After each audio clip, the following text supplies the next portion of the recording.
रामकृष्ण हरी मंडळींनो, माऊली कीर्तन सोहळा महाराष्ट्रातील सर्वात लोकप्रिय असलेले एकमेव चॅनल सप्ताह कीर्तन, भागवत कथा, हरिजागर व लाईव्ह कार्यक्रमाकरिता अवश्य संपर्क करा। माऊली चोपडे व देवा पाटील। नाही करत बर, मेवण्याची चेष्टा केली जाते, कलवऱ्यांची चेष्टा केली, पण का करतात माहिती का? आमच्याकडे करतात बरं। बुट लपून ठेवतात नवरदेवाची, काही ना काही त्याची काहीतरी वस्तू चोरून ठेवायची, मग त्याला पैसे मागायचे, मग त्यानं ते पैसे द्यायचे, असं केलं जातं।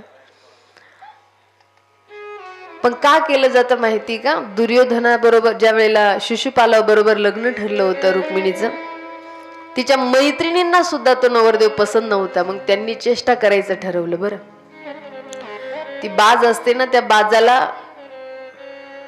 त्या ठिकाणी दावण होतं, मतलब मधला जो भाग असतो विणलेला, तो विणलेला भागच नव्हता, आणि न विणलेल्या भागावरती त्यांनी चटई टाकून ठेवली। त्या बाजेवरती चटई टाकली, त्याचे असणारे कलवरे नवरदेव बसायला आले की पाय वरती डोकं खाली झालं। तेव्हापासून ही चेष्टा करण्याची पद्धत परंपरा आहे बरं।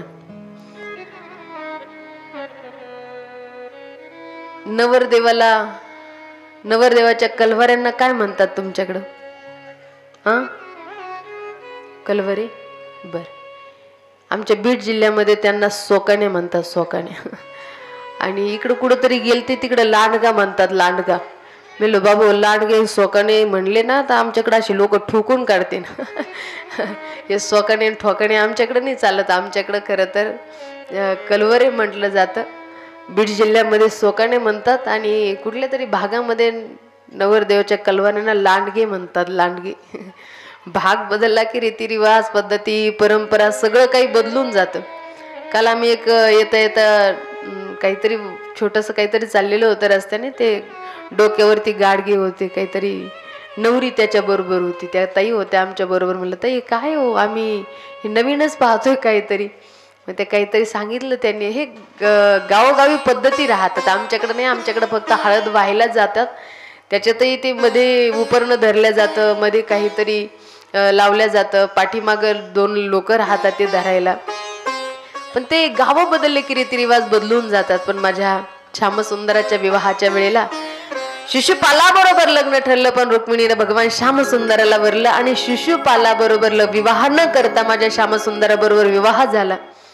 खरं तर एक लग्न लावायला आपल्याला 1 दिवस लागला, आता 3-4 तास लागले। एवढे 16,108 विवाह करायचे म्हणलं तसं तर कठीण आहे, पण अगदी 2 मिनिटांमध्ये मी तुम्हाला ह्या विवाहाच्या कथा सांगणार आहे, त्यामुळे सर्वांगाचे कान करून ऐका। भगवान परमात्म्याला सगळ्यात पहिल्यांदा रुक्मिणीपासून पुत्र झाला प्रद्युम्न। शंभरासुराला सांगितलं होतं प्रद्युम्नापासून तुझा मृत्यू आहे, त्यामुळे शंभरासुराला जन्मलेल्या बाळाला त्यानं घेतलं आणि समुद्रामध्ये फेकून दिले, का माशानं गिळंकृत केलं।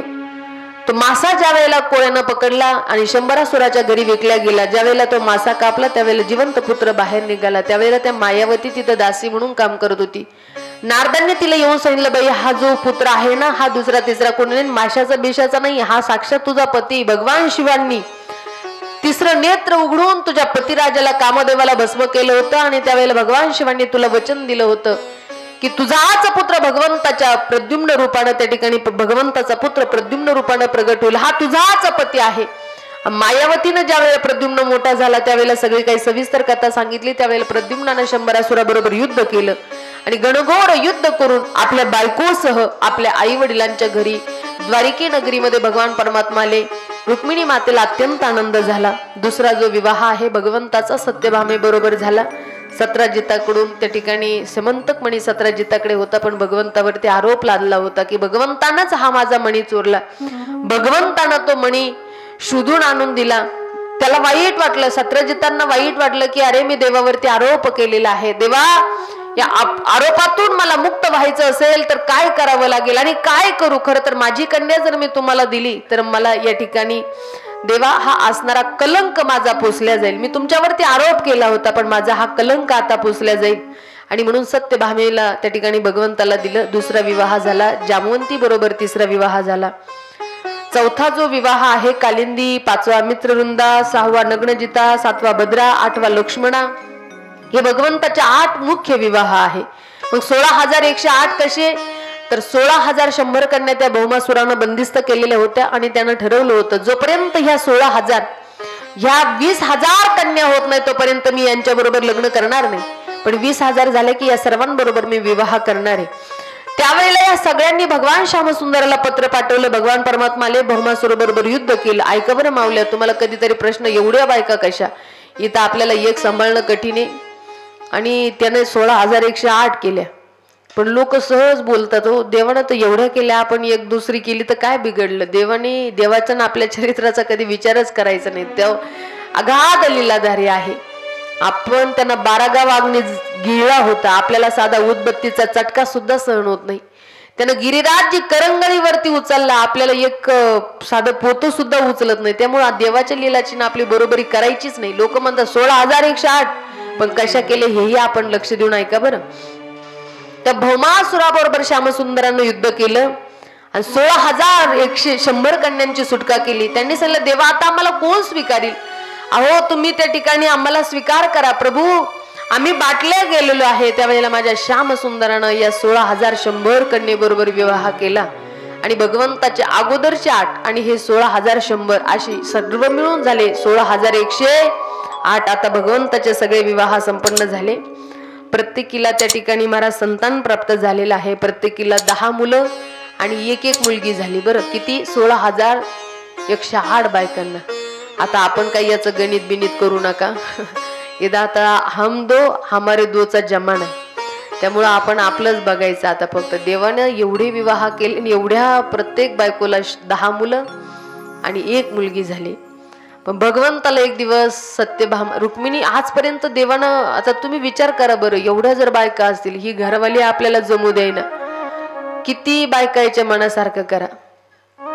पुरुष मंडळी मी म्हणते का नाही, मी जे सांगते ते खरंय की खोटंय सांगा बरं. तुम्ही किती बायकाच्या मनासारखं करा, पण काही जर भांडण झालं, काही जर संसारात कमी जास्त झालं तर तुमच्या कोळगावच्या बायका म्हणतात का तुम्हाला, ओ उगा मी हे म्हणून राहिले म्हणतात का?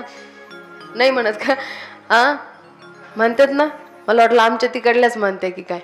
त्या काय म्हणत असतात, उग मी म्हणून तुमचा संसार आहे आणि उग मी म्हणून राहिले. माझ्या जागीत जर दुसरी असती तर कव्हाच म्हणते का?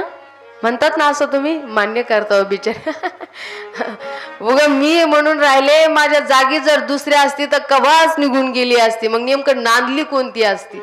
आमच्या बायकायचं एवढं अवघड आहे बरं. कसंही त्यांच्या कितीही मनासारखं करा, सण आला की पप्पाचे पप्पा या सणाला मला साडीच नाही, साडीचं झालं की मी होते म्हणून राहिलं. काही भांडण झालं की एवढंच, मी होते म्हणून राहिली, दुसरी असती तर निघून गेली असती, नांदलीच नसती, असं आमच्या बायका म्हणत राहतात. परंतु विचार करणं 16,108. आता आपण सर्वसामान्य कधी ना कधी नवऱ्यावरती रुसतो, चालू राहतं संसार मांडल्यावरती. परंतु या किती रुसत असतील बरं, कधी ना कधी काहीतरी कमी जास्त होतच असेल ना. त्यामुळं भगवंताने एक सेपरेट महालच केलेला होता बरं, कोप भवन. बायकांनी राग आला की त्या कोप भवनात जाऊन बसायचं. काही झालं की आपला राग शांत होईपर्यंत तिथंच थांबायचं. आणि पूर्वीची परंपरा, आत्ताची रीतिरिवाज पद्धती फार बदलून गेले महाराज. पूर्वीच्या काळी गावच्या वेशीमध्ये जर वडीलधारी सासू सासरे मंडळी उभा असेल तर पूर्वीच्या काळची स्त्री पायातली चप्पल, हातात डोक्यावर पदर घेऊनच घरी येत होती. पण आजकालची सून जर कधी वरातीत नाचायला लागली तर सासराच म्हणत असतो, आमची सुमन चांगलं कंबर हाली ती, एवढं मूर्खासारखं वर्णन करते. परंतु पूर्वीचा काळ आणि आताचा काळ फार बदलून गेला महाराज. त्यामुळं कोपभवन असायचे बरं पूर्वीच्या काळी, की बायकांचा रागडलेला चेहरा पाहून घरातलं वातावरण दूषित होऊ नये यासाठी कोपभवन असायचे.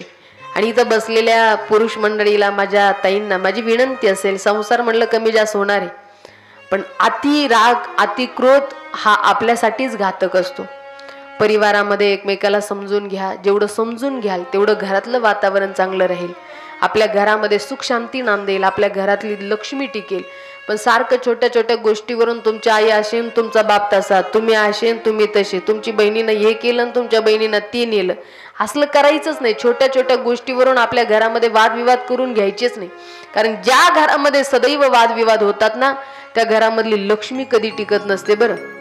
मग याला हात दाखव, त्याला हात दाखव, असं होतं तसं होतं, हे छोटे छोटे मंत्र आहे, छोट्या छोट्या गोष्टी आहे, आपण स्वतःमध्ये परिवर्तन केलं पाहिजे. त्यामुळं आपल्या घरामध्ये प्रसन्नता राहावी, सुख शांती राहावी, याच्यासाठी क्रोध घरामध्ये स्त्रीनं कधी फार वेळोवेळी करायचा नसतो. पुरुषाकडे क्रोध असेल तर त्यानं सुद्धा फार अति वेळोवेळी क्रोधी कधी व्हायचं नसतं. भगवान परमात्म्याच्या धर्मपत्न्या एक ना एक वेळेला रुसायचीच एक ना एक. पण रुक्मिणीला भगवंतानं कधी रुसलेलं पाहिलं नाही. एक दिवस भगवंताला बायकोची, रुक्मिणीची चेष्टा करायचीच इच्छा झाली. आणि खरं तर पती पत्नीने एकमेकाची चेष्टा केली पाहिजे बरं. कधीतरी बायकोला म्हणलं पाहिजे मनातून, किती सुंदर दिसतीस तू, खरं तर तुझ्यासारखी महाराणी मला भेटली, माझं भाग्य, असं कधीतरी म्हणलं पाहिजे.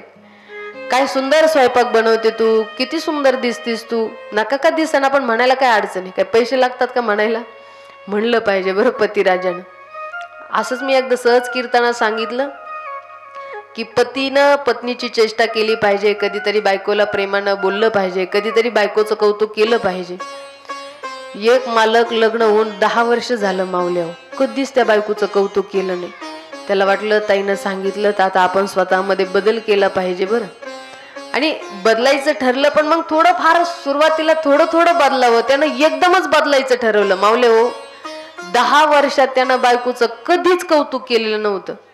आणि अचानकपणे आमचं कीर्तन ऐकून बदलायचं ठरवलं. घरी गेल्याबरोबर बायकोला लगेच सुरुवात, त्या ड्युटीवरून घरी गेलं, बायकोला लगेच सुरुवात केलं. तिनं बिचारीने संध्याकाळच्या वेळेला मालक आले म्हणून दरवाजा उघडला, आणि यानं दरवाजा उघडलं कीच चालू केलं, वा वा वा काय सुंदर दिसतीस ग तू, ऐश्वर्या राय तुझ्या पुढं फिकी. ती म्हणे बाई याला जास्त तर नाही झाली, कधीच माझं कौतुक नाही, आज एवढं बदल. पण तिला वाटलं बाई मी दिसतच सुंदर असन म्हणूनच माझं कौतुक केलं, नाही तर यो पट्ट्या कधी माझं कौतुकच करीत नाही, पण काहीतरी परिवर्तन दिसलं असेल. मग तिला आनंद झाला बरं मावल्यावर. तिनं लगेच गरम पाणी वगैरे दिलं याला फ्रेश होण्याकरिता, लगेच न म्हणता चहा ठेवला, सगळी मालकाची तयारी केली. तोही प्रसन्न झाला, वा आज तर बायको बदलली हो माझी. आणि एवढं पुढं पुढं करायला लागली. संध्याकाळच्या वेळेला दोघं पती पत्नी थोडा वेळ झाल्यानंतर जेवायला बसले. आता केलं नाही एक गोष्टीचं कौतुक, बस करावं ना. यानं जेवायला बसलं, 2 घास तोंडात घातले नाही तर वा वा काय भाजी बनवली रे, आजपर्यंत मी एवढ्या हॉटेलमध्ये जेवलो पण तुझ्या हातासारखी चव मला कुठल्या हॉटेलला भेटलीच नाही, काय भाजी बनवली, काय भाजी बनवली. तिनं वाढायचं सोडलं ना, अशी जवळ जोरात कानाखाली घातली. का हो म्हणे, लग्न होऊन 10 वर्ष झाले, मी रोज भाज्या केल्या, कधी माझ्या भाजीचं कौतुक नाही ना, शेजारणीच्या घरून आली तर किती गोड लागली म्हणे तुम्हाला. हेही वातावरण पाहत जा बरं. नाही तर बदल करायचं ठरवलं आणि ताईनं सांगितलं म्हणून करायचं, तर कोणत्याही गोष्टीचं कौतुक असं नाही, थोडंसं लिमिटमध्ये सुरू झालं पाहिजे, नाही तर उगं करायचं म्हणून करायचं. तसं देवानं ठरवलं. आज रुक्मिणीची चेष्टा करायची. भगवान परमात्मा रुक्मिणीला म्हणू लागले, का ग रुक्मिणी, तू माझ्या बरोबर लग्न केलंस रुक्मिणी, पण काय म्हणून केलं ग? बरं, दिसायला सुंदर म्हणावं तर काळा सावळा आहे, आणि राहिलं संपत्ती म्हणावी तर गाईशिवाय काहीच नाही. अगं माझ्या आई बापाचा सुद्धा पत्ता नाही, घरदार नाही, आणि गोरगरीब मला भोजन करतात, गोरगरीब माझ्या जवळ येतात, श्रीमंत त्या धनामध्ये मधून मत्त होऊन जातात, ते माझी आठवणही काढत नाही. बरोबर, तू माझ्या बरोबर लग्न का म्हणून केलं? ते शिशुपाल किती सुंदर होता, संपत्ती होती, माझ्याकडे तर काहीच नाही, तरी त्याला म्हणू लागले की श्रीकृष्ण नवरा नवरी मी, शिशुपाल नवरा नवरी मी. तरी सुद्धा रुक्मिणी शांत आहे बरं. पण शेवटाला भगवान म्हणले, ऐक ना रुक्मिणी, अजूनही काही बिघडलं नाही, अजूनही तुला लग्न करण्याची इच्छा असली तर दुर्योधनाबरोबर, शिशुपालाबरोबर करू शकते. असं ऐकलं रुक्मिणीला राग नाही आला, रुक्मिणी मूर्छित झाली. ती म्हणली, देवा, रुक्मिणी मूर्छित झाली. भगवान परमात्मानं चतुर्भुज रूप धारण केलं, रुक्मिणीला उठून बसवलं, पाणी शिंपडलं. अगं बाई माफ कर, माझ्याकडून गेले शब्द, मला माहिती तुझं नाही नाही म्हणे. देवा, तुम्ही जे बोललात ना ते खोटं नाही बोललात, तुम्ही सत्यच बोललात. तुम्ही म्हणले तुझा माझा मेळ नाही, खरंच आहे देवा. कुठं तुम्ही प्रकृतीचे परमपुरुष आणि कुठे या प्रकृतीची अबोध देणारी मी. देवा, तुम्ही म्हणले माझ्या मायबापाचा पत्ता नाही. देवा, समस्त विश्वाचे मायबाप तुम्ही आहात. त्वमेव माताचे पिता त्वमेव, त्वमेव बंधूचे सखा त्वमेव. हे समस्त विश्वाचे मायबाप तुम्ही आहात देवा. तुम्ही म्हणले की माझ्या आई बापाचा पत्ता नाही, माझी संपत्ती नाही, गोर गरीब माझं भजन करतात, पण देवा ज्याच्याकडे परम पवित्र त्या ठिकाणी संपत्ती असेल तो धनवान नाहीये, पण ज्याच्याकडे नामासारखं धन आहे तो गरीब जरी असला तरी तो सगळ्यापेक्षा श्रीमंत आहे. म्हणून मीराजीजी म्हणतात ना की पायोजी मैने राम रतन धन पायो, पायोजी मैने राम रतन धन पायो, राम रतन धन पायो, राम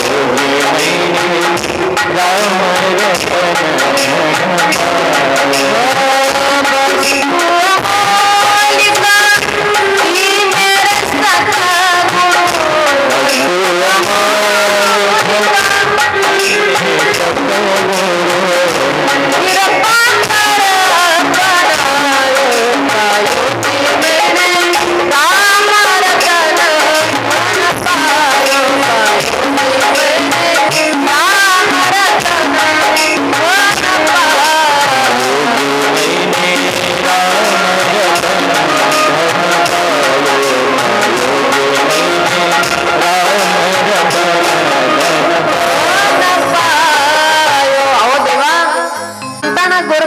भजन करतात, पण मीराजीजी सांगते पायोजी मैने राम रतन धन पायो, ज्याच्याकडे हरिनामासारखं धन आहे. म्हणून व्रजवासी संत सांगतात की हमारो धन राधा श्री राधा श्री राधा, परम धन राधा राधा राधा राधा राधा, हमारो धन राधा श्री राधा, परम धन आमचं श्री राधा आहे. तुम्ही युट्यूबला कधी प्रेमानंद बाबाचे व्हिडिओ पाहता का? नसेल पाहत तर माया हो कधीतरी पाहत चला बरं. तरुण बांधवांनो कधीतरी माझ्या प्रेमानंद बाबांचे स्टेटस ठेवत चला. फार सुंदर मार्गदर्शन प्रेमानंद बाबा करतात. मी वृंदावनला वर्षातून 2 वेळेला तर निश्चित जाते बरं.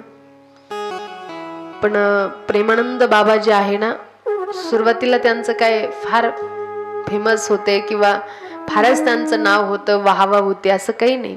पूर्वीपासूनचे ते भगवत भक्त आहे. श्री करुणामयी राधा राणीची त्यांच्यावरती कृपा आहे. तुम्ही गेले नाही त्यामुळे तुम्हाला तिथलं काही माहिती नाही, पण आजही साक्षात करुणामयीजींचा अवतार मानले जातात प्रेमानंद बाबा. कारण 18 वर्ष झाले त्या बाबांच्या किडन्या फेल आहे, पण आजही ते बाबा मात्र जिवंत आहेत. केवळ त्यांना सांगितलं होतं बाबा तुम्हाला अनेक भक्त आहेत किडन्या देण्यासाठी तयार आहेत, पण बाबांनी सुरुवातीला सांगितलं माझ्या शरीरामध्ये माझी एक किडनी राधा आहे आणि माझी एक किडनी कृष्ण आहे. माझ्या राधा कृष्णाला मी या शरीरातून बाहेरच नाही काढू शकत. खरं तर एवढं निस्वार्थ श्री करुणामयीजी वरती प्रेम. रात्रीच्या 2 वाजता बाबांचं दर्शन आपल्याला होतं बरं. 2 वाजल्यापासून पहाटेच्या 4 वाजेपर्यंत. तुम्हाला आता खोटं वाटेल, पण कधीतरी वृंदावनला गेलात की प्रेमानंद बाबांच्या दर्शनाला जायचं म्हणून तुम्ही जाऊन पहा. 3.5 किलोमीटरची लाईन असते. इथून तिथून अशी दोर बांधलेली असते, याच्याही पेक्षा जाड दोरी बांधलेली असते 3.5 किलोमीटर. आणि तुम्ही इथून फुलं टाकीत आणता असे 3.5 किलोमीटर प्रत्येक भक्त त्या ठिकाणी रस्ता सजवत राहतं. पहाटच्या 2 वाजल्यापासून तर पहाटच्या 4 वाजेपर्यंत एवढ्याच वेळेमध्ये फक्त बाबांचं दुरून आपल्याला दर्शन होतं. खरं तर हे जीवन श्रीजी करुणामयीला समर्पित केलेले महात्म्य आहे. त्यामुळे संतांचं परमदहन जर काय असेल तर बस भगवत चिंतन, करुणामयीजींचं भजन रात्रंदिवस. बाबा कोणी जरी काही समस्या घेऊन आलं ना, सकाळच्या वेळेला त्यांचा सत्संग असो, सत्संगासाठी आपल्याला टोकन घ्यावं लागतं, नंबर लावावा लागतो. त्यावेळेला कुठंतरी सत्संग आपल्याला मिळतो. पण बाबा कुठेही तुम्ही काहीही समस्या घेऊन या, तुम्हाला बाबा एकच म्हणणार, काही नाही राधा राणीच्या शरणागतीत जा. आणि काही नाही तुम्हाला या दुःखावरती मार्ग पाहिजे असेल तर राधे राधे म्हणा. याच्यापेक्षा बाबांनी कुठलं वेगळी जडीबुटी सांगितलं नाही, वेगळं औषधही सांगितलं नाही. त्यामुळं माऊली निश्चित आपलं जीवन सुजलाम सुफलाम व्हावं असं जर वाटत असेल. माझे काल तरुण बांधव लाईट गेली तरी सुद्धा प्रेमानं म्हणत होते राधे राधे राधे राधे राधे राधे राधे. राधाचा उलटा शब्द केला की शब्द तयार होतो धारा. ती भगवत भक्तीची धारा आमच्याही अंतकरणामध्ये स्थिर व्हावी अशी आपण सुद्धा श्रीजी करुणामयीला प्रार्थना केली पाहिजे. बरं, अरे दारू पिल्यानंतर एखाद्याला नशा येईल यात नवल नाही हो. पण माझे हे सगळे तरुण बांधव आज मी बरं खरं तर या भव्य दिव्य सोहळ्यामध्ये पाहिलं, पालखी सोहळ्यामध्ये पाहिलं, त्यांच्या प्रती मला आज खरंच म्हणावं वाटलं बरं का बाबा. बिन पिए नशा हो जाता है